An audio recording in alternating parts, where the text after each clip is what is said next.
اعوذ باللہ من الشیطان الرجیم، بسم اللہ الرحمن الرحیم۔ ہمارے چینل اسلام آن لائن پر خوش آمدید۔ آج کا میرا موضوع ہے کہ نماز کی رکعتیں کتنی ہیں۔ مسجدوں میں ہم لوگ دیکھتے ہیں کہ لوگ نمازوں میں، خاص طور پہ نماز عشاء میں دیکھا گیا ہے کہ بڑی جلدی جلدی نماز پڑھتے ہیں، بس یہ رکوع ہوا، وہ سجدہ ہوا، جلدی جلدی، کیونکہ ان کے ذہن میں یہ ہوتا ہے کہ ہم نے 17 رکعتیں پوری کرنی ہیں۔ آج میں انشاءاللہ اپنے موضوع میں، بیان میں یہ بتاؤں گا کہ ان میں سے کتنی رکعتیں پڑھنا ضروری ہیں۔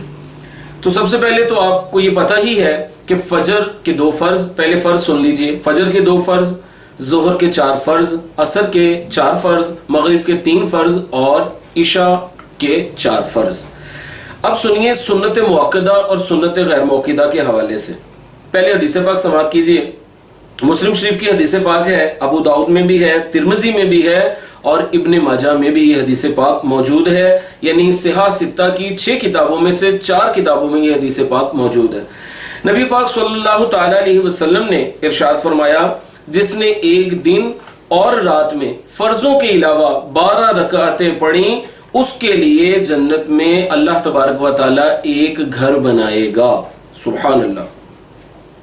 اس سے یہ پتہ چلا کہ یہ جو 12 رکھتے ہیں، اس کی تفصیل میں حضرت ام حبیبہ رضی اللہ تعالیٰ عنہ نے تفصیل بتائی کہ 2 فجر کی سنتیں جو کہ فرضوں سے پہلے ہیں، 4 ظہر کی سنتیں جو کہ فرضوں سے پہلے اور 2 فرضوں کے بعد، اسی طرح مغرب کے بعد 2 سنتیں اور عشاء کے بعد بھی 2 سنتیں، تو لہٰذا یہ ٹوٹل ہو گئی 12 سنتیں۔ تو یہی سنت موکدہ ہیں جو کہ پڑھنا ضروری ہے۔ اس کے علاوہ جو ہم عصر سے پہلے 4 سنتیں پڑھتے ہیں اور عشاء سے پہلے 4 سنتیں پڑھتے ہیں، وہ سنتیں غیر موکدہ ہیں۔ کبھی نبی پاک صلی اللہ علیہ وسلم پڑھا کرتے تھے اور کبھی نہیں پڑھا کرتے تھے۔ اسی طرح بخاری میں اور مسلم میں حضرت ابن عمر سے 10 رکعتوں کی بھی حدیث پاک ہے، جس میں نبی پاک صلی اللہ علیہ وسلم نے فرمایا فرضوں کے علاوہ 10 رکعتیں جو پڑھے اس کے لیے فضیلت ارشاد فرمائی۔ تو اس کی تفصیل میں حضرت ابن عمر نے کہا کہ حضور صلی اللہ علیہ وسلم کو میں نے دیکھا کہ آپ ظہر سے پہلے 2 سنتیں پڑھا کرتے تھے۔ حضرت عبداللہ بن عمر روایت کرتے ہیں کہ میں نے حضور صلی اللہ علیہ وسلم کے ساتھ نماز پڑھی ظہر کی، تو 2 آپ نے پہلے سنتیں پڑھی فرضوں سے اور 2 فرضوں کے بعد پڑھی، جبکہ حضرت عائشہ صدیقہ رضی اللہ تعالیٰ عنہ سے جو روایت ہے وہ یہ ہے کہ حضور صلی اللہ علیہ وسلم ظہر سے پہلے 4 رکعتیں پڑھتے اور بعد میں 2 پڑھتے گھر میں جب تشریف لے آتے۔ اسی طرح حضرت عائشہ ہی کہتی ہیں، مسلم شریف کی حدیث پاک ہے کہ جب حضور عشاء پڑھا لیتے تو 2 رکعتیں گھر آ کر پڑھتے تھے سنت، اور وتر حضور صلی اللہ علیہ وسلم جو تھے وہ تہجد کے ساتھ ملا کر پڑھا کرتے تھے۔ عصر کی سنتوں کے بارے میں بھی ایک حدیث پاک ہے، فرمایا اللہ اس شخص پہ رحم فرمائے جو عصر سے پہلے 4 رکعت پڑھتا ہے۔ لیکن خود حضور صلی اللہ علیہ وسلم کبھی 4 رکعت پڑھا کرتے تھے اور کبھی عصر اور عشاء سے پہلے نہیں پڑھتے تھے۔ اب پتہ یہ چلا کہ زیادہ سے زیادہ جو ابھی تک نوافل کو نکال کے رکعتوں کی تعداد ہمارے سامنے آئی ہے وہ ہے فجر کی 4 یعنی 2 سنت موکدہ اور 2 فرض، ظہر کی آئی ہے 10 یعنی 4 سنت موکدہ پہلے والی، 4 فرض اور 2 سنت، اس میں 2 نوافل کا بھی ذکر نہیں ہے 10، ویسے اس کی ٹوٹل 12 رکعتیں ہوتی ہیں۔ عصر کی سامنے آئی ہیں 4، وہ ہیں فرض، کیونکہ اس کی جو پہلے والی 4 سنتیں وہ غیر موکدہ ہیں۔ اسی طرح مغرب کے آئے ہیں سامنے، جو مغرب کی رکعتیں سامنے آ رہی ہیں وہ ہیں 5، 3 ہیں اس کی مغرب کے فرض اور 2 سنت موکدہ، آخر والے نوافل کا اس میں ابھی ذکر ہم نہیں کر رہے۔ اور عشاء کی جو رکعتیں سامنے آ رہی ہیں وہ ہیں 9، 4 فرض، 2 سنت موکدہ اور 3 وتر۔ اب سن لیجئے کہ نوافل کا مسئلہ یہ ہے کہ اگر آپ پڑھیں تو آپ کو ثواب ملے گا، بہت زیادہ ثواب ہے اس کا بھی، اور اگر نہیں پڑھیں گے تو کچھ گناہ نہیں ہوگا۔ شریعت کی طرف سے جو نوافل ہے ان کے چھوڑنے پر کوئی مواخذہ نہیں ہے، کوئی بھی مطلب پوچھ گچھ نہیں ہے۔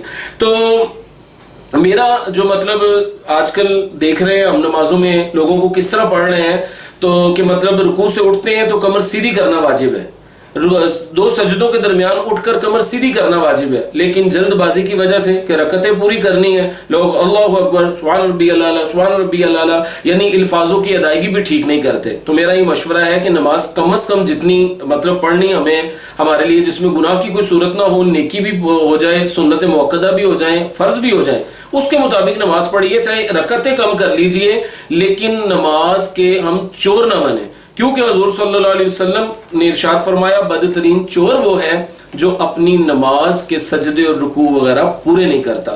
اور اس کی جو شرح ہے حدیثوں میں اس میں یہی فرمایا گیا ہے کہ وہ رکوع اور سجدے صحیح انداز میں نہیں کرتا بلکہ غلطی کرتا ہے, جلدی جلدی اس کو پڑھتا ہے. بلکہ ایک حدیث میں تو آپ نے یہاں تک ارشاد فرمایا جو نماز میں کوے کی طرح ٹھونگے مارے وہ ہم میں سے نہیں ہے, یعنی ہمارے طریقے پر نہیں ہے جو ہمارا طریقہ ہے. اور ایک صحابی نے تو جب کسی بندے کو یوں نماز پڑھتے دیکھی تو انہوں نے کہا تو کتنے سال سے نماز پڑھ رہا ہے؟ 40 سال سے پڑھ رہے ہو. انہوں نے بتایا جب کہ 40 سال سے پڑھ رہا ہوں. فرمایا اگر تم اسی طریقے پہ مر جاتے تو حضور کے طریقے پر فوت نہ ہوتے. پھر ان کو نماز کا طریقہ بتایا کہ ٹھہر ٹھہر کے ارکان جو ہیں وہ ادا کرو, یعنی رکوع میں بھی آپ کی کمر ٹھہرے, سیدھی ہو جائے کمر, اور اسی طرح سجدے میں بھی آپ کی کمر بالکل وہ پیٹ جو ہے وہ جھکے, صحیح اس پہ آپ رک جائیں, تھم جائیں, پھر آپ پڑھیں سبحان ربی الاعلیٰ سبحان ربی العظیم. اکثر کسی کے ساتھ نماز پڑھیں تو ساتھ والے کی تسبیحات سمجھ نہیں آتی اتنی جلدی کیسے پڑھتے ہیں, سبحان ربی العظیم سبحان ربی العظیم سبحان ربی الاعلیٰ.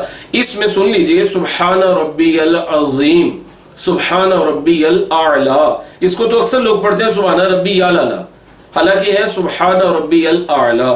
تو نماز بھی سیکھیے, نماز کو ترجمے کے ساتھ بھی سیکھیے, اپنی نمازیں صحیح کیجیے, اور نماز کی جو کم از کم رکعتیں ہیں بے شک وہ پڑھ لیجیے لیکن نماز کو صحیح طریقے سے پڑھیے. اللہ پاک سے دعا ہے ہمیں صحیح نماز ادا کرنے کی توفیق عطا فرمائے.